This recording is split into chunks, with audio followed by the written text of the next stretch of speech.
A good way to promote team collaboration is to leverage a team site's built-in OneNote notebook.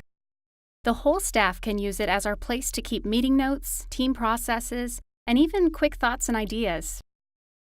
In Quick Launch, I click Notebook. By default, this opens the notebook in OneNote Online.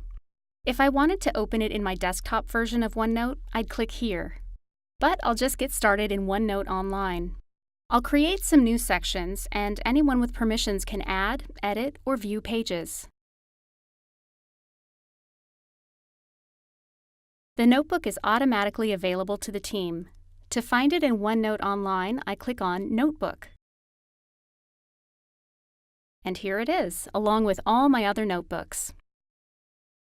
In the desktop version of OneNote, I can get the same list of notebooks by clicking the name of the notebook I'm currently viewing.